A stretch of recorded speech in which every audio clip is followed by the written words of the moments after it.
নমস্কাৰ বৰিটো স্মিতা গোবৰ আৰু গৰুৰ প্ৰসাৱে কোভিড আৰোগ্য নকৰে এয়া আছিল মণিপুৰৰ এগৰাকী সমাজকৰ্মীয়ে বিগত 13 মেত দিয়া এটা ফেসবুক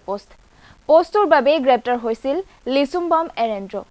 এই ফেসবুকত পোষ্টৰ বাবে গ্ৰেপ্তাৰ মণিপুৰৰ সমাজকৰ্মী এৰেন্দ্ৰ এয়া আছিল তেওঁৰ বিৰুদ্ধে পঞ্চমটো আৰু শেহতীয়া গোচৰত আদালতে দোষমুক্ত কৰাৰ পিছত বিগত সোমবাৰে কাৰাগাৰৰ পৰা মুকলি আকাশৰ তললৈ ওলাই আহিল এৰেন্দ্ৰ এইজন লিচুমবাম এৰেন্দ্ৰ বিগত সময়ত কি গোচৰত কিদৰে গ্ৰেপ্তাৰ হৈছিল আপুনি জানেনে 2017 চনত এৰেন্দ্ৰয়ে 16 বছৰীয়া উপবাস ভংগকাৰী লৌহমানৱ ইৰম শৰ্মিলাৰ সমৰ্থন কৰি মাত মাতিছিল সশস্ত্ৰ বাহিনীৰ বিশেষ ক্ষমতা আইনৰ বিৰুদ্ধে সেইটো বছৰৰে 26 জুলাইত ইম্ফল পুলিচৰ এটা দলে গ্ৰেপ্তাৰৰ বাবে তেওঁৰ ঘৰত উপস্থিত হয় যদিও তেওঁ দিল্লীত থকাত আৰক্ষীয়ে গ্ৰেপ্তাৰ কৰিব নোৱাৰিলে আৰক্ষীক এৰেন্দ্ৰৰ ভাতৃয়ে তেওঁৰ বিৰুদ্ধে কি অভিযোগ আছে বুলি প্ৰশ্ন কৰিছিল উত্তৰত আৰক্ষীয়ে হেয়া এক ফেসবুক পোষ্ট বুলি উল্লেখ কৰিছিল যদিও কোনটো পোষ্ট হেয়া নিৰ্দিষ্ট কৰি দিব পৰা নাছিল সেই বছৰৰ 17 জুলাইত এৰেন্দ্ৰয়ে পুনৰ কৰিছিল এটা ফেসবুক পোষ্ট লিখিছিল তেওঁৰ বাক স্বাধীনতা খৰ্ব কৰাৰ বাবে আৰক্ষীয়ে তেওঁৰ বিৰুদ্ধে ৰুজু কৰিছে ৰাষ্ট্ৰদ্ৰোহৰ গোচৰ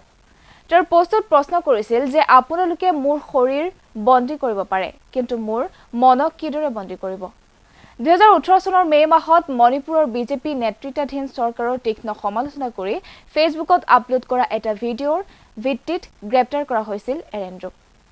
অৱশ্যে ভিডিঅ'টোত আছিল স্থানীয় মণিপুৰীসকলক ভাবুকি দিয়া কেইজনমান বিহাৰী সম্প্ৰদায়ৰ যুৱক সেই বছৰৰ জুন মাহত তেওঁক দোষমুক্ত ঘোষণা কৰিছিল আদালতে বিগত বৰ্ষৰ 25 জুলাইত সুপৰিচিত ৰাজনৈতিক কৰ্মী এৰেন্দ্ৰ লিচুমবামৰ বিৰুদ্ধে মণিপুৰ আৰক্ষীয়ে তেওঁৰ ফেসবুক মন্তব্যৰ বাবে ৰুজু কৰিছিল ৰাষ্ট্ৰদ্ৰোহৰ গোচৰ মণিপুৰৰ ৰাজ্যসভাৰ সদস্য তথা বিজেপিৰ সমৰ্থক সানা জাওবাৰ লেইচেম্বাই অমিত শাহক অভিবাদন জনাই নমস্কাৰ কৰা ফটোত ফেসবুকত আপলোড হৈছিল এৰেন্দ্ৰৰ দোষ আছিল সেই ফটোত তেওঁ স্লেভ অৰ্থাৎ দাহ বুলি মন্তব্য কৰিছিল শেহতীয়াকৈ 13 মেত দিয়া এটা ফেসবুক পোষ্টত তেওঁ লিখে গোবৰ আৰু গৰুৰ প্ৰসাৱে কোভিড আৰোগ্য নকৰে আৰু ইয়াৰ পিছতে তেওঁৰ বিৰুদ্ধে জাপি দিয়া হৈছিল NSA অৰ্থাৎ ৰাষ্ট্ৰীয় নিৰাপত্তা আইনৰ অধীনৰ গোচৰ অৱশ্যে উচ্চ ন্যায়ালয়ৰ হস্তক্ষেপৰ পিছত তেওঁক মণিপুৰৰ কাৰাগাৰৰ পৰা মুক্তি দিয়া হয় আৰু প্ৰত্যাহাৰ কৰা হয় NSA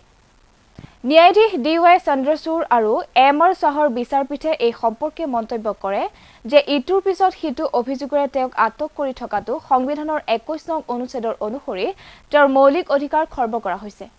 উল্লেখ্য যে এৰেন্দ্ৰৰ দেউতাকে উচ্চতম ন্যায়ালয়ত আবেদন জনাইছিল যে তেওঁৰ বিৰুদ্ধে উত্থাপিত গোচৰসমূহ এই আইন অনুসৰি সম্পূৰ্ণ অপ্ৰাসংগিক ৰাষ্ট্ৰৰ নিৰাপত্তাৰ লগত ইয়াৰ কোনো সম্পৰ্ক নাই এনেদৰে মণিপুৰৰ এইজন সমাজকৰ্মীৰ বিৰুদ্ধে ফেসবুক পোষ্টৰ ভিত্তিত 5 বাৰকৈ জাপি দিয়া হল ৰাষ্ট্ৰীয় নিৰাপত্তা আইনৰ অধীনত গোচৰ কিন্তু 4টা গোচৰতে আৰক্ষীয়ে দোষী সাব্যস্ত কৰিব নোৱাৰিলে এৰেন্দ্ৰ এতিয়া মুকলি আকাশৰ তলত কিন্তু এই ব্যৱস্থাত মুকলি আকাশৰ তলত থকাৰ ম্যাদ দীঘলীয়া বুলি গণ্য কৰিব পৰা যায়নে চাই থাকিব দ্য ক্ৰছ কাৰেণ্ট